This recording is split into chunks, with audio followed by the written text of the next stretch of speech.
Before paddles, turbos, and touchscreens took over Maranello, there was the F355. A car that didn't just want a driver, it demanded a soulmate. It had a 3.5-liter V8 that revved to 8,500 RPM and sounded like a Pavarotti having a meltdown inside of the titanium echo chamber. It wasn't the fastest Ferrari ever made, but it might be the most emotional. Every shift through that gated manual felt like cracking a safe, and every curve was a reminder that this car was tuned by people who cared more about feeling than lap times. It was the last of the hand-built Ferraris.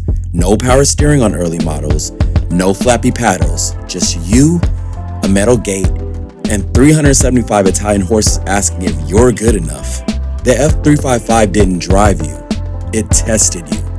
And if you passed, you got to hear heaven in third gear.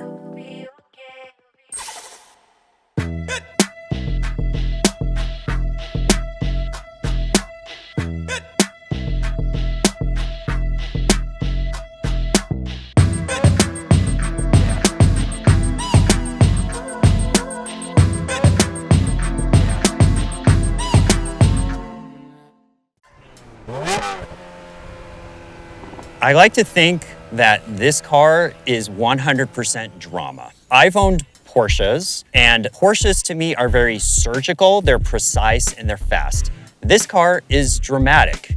It can be temperamental at times, it's Italian. When I say drama, this car has so much theater to it. Every angle of the car is beautiful. The sound that it makes is intoxicating. The feel of the gated shifter is unlike any other manual driving experience. And so if you want a vehicle that tingles you to your spine when you're driving it and makes you feel like this is what driving is meant to be, and not to just be the fastest car, because go get a Tesla if that's what you care about. Or a Lucid, but back to the 355. It's the complete package.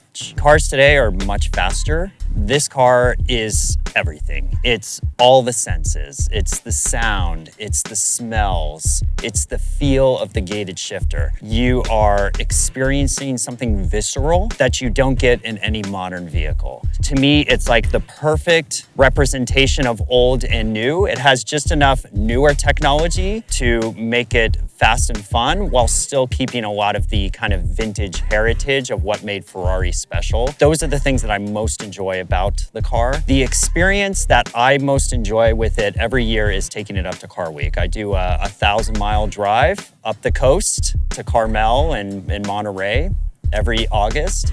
I am just north of San Luis Obispo, where PCH actually starts to break off and has windy rips, and I can just be in that moment where it's me and the car. I have a wide open road in front of me. I have the ocean to my left. I have some beautiful hills to my right. I can just enjoy what the car was meant to do, which was to be driven and driven hard. These cars like to be revved up.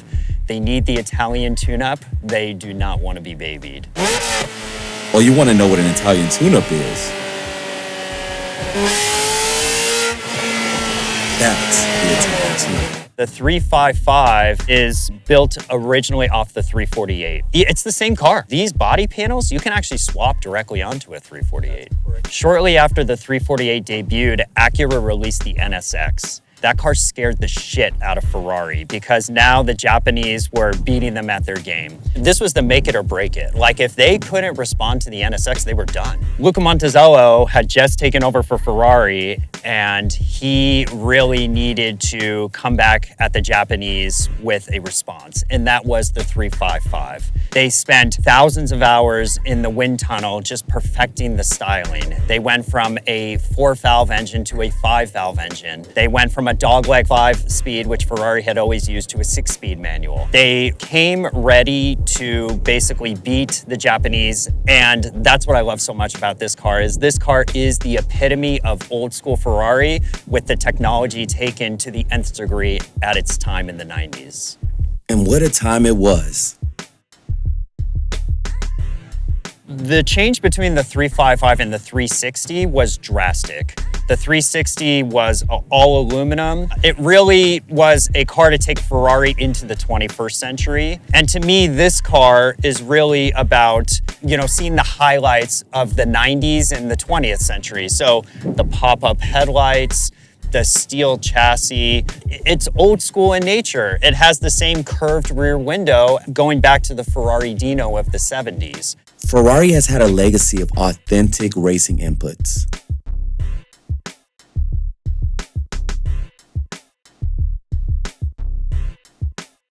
When I built this car, I wanted this to be the equivalent of like a 355 Challenge Stradale, which was never built. So I took what was already a great car and enhanced it the way I felt I could. That first started with the driving experience. When you're sitting behind the wheel of a stock 355, it has a big, ugly airbag steering wheel. I knew that had to go.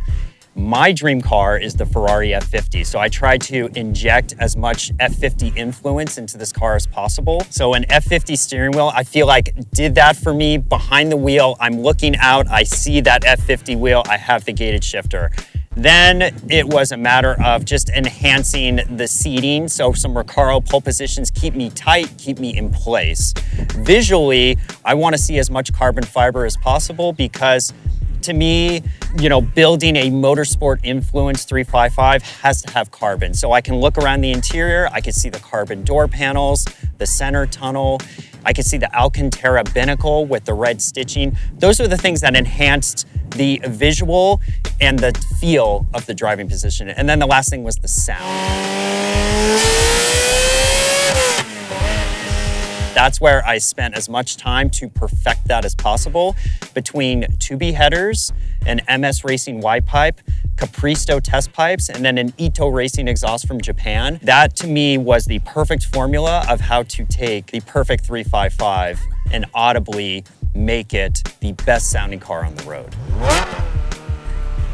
But why get rid of a masterpiece like this?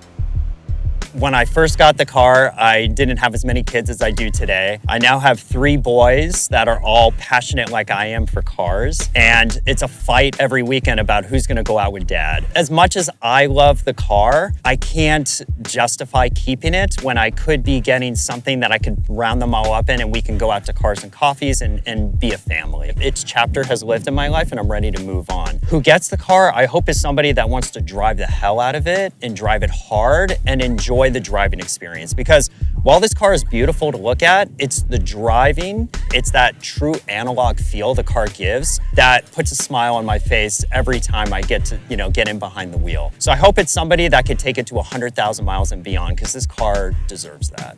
Before a new owner turns the key to this car, I want them to know that basically every single thing mechanically has been done to this vehicle. Everything from a bottom end motor rebuild to a suspension overhaul, to a transmission refresh.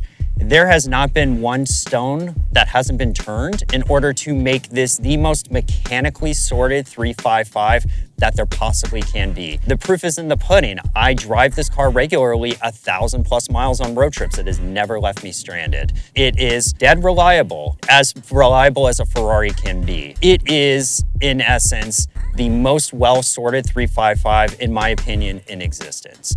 And so when they turn that key, I don't want them to think of those fears of what typically come from 355, the infamous talkings about its unreliability or its extremely expensive services. Those things have been rectified in this car. This car has now been designed to just be the ultimate driving experience, and you can do so in a way that you can take some of those hesitations out.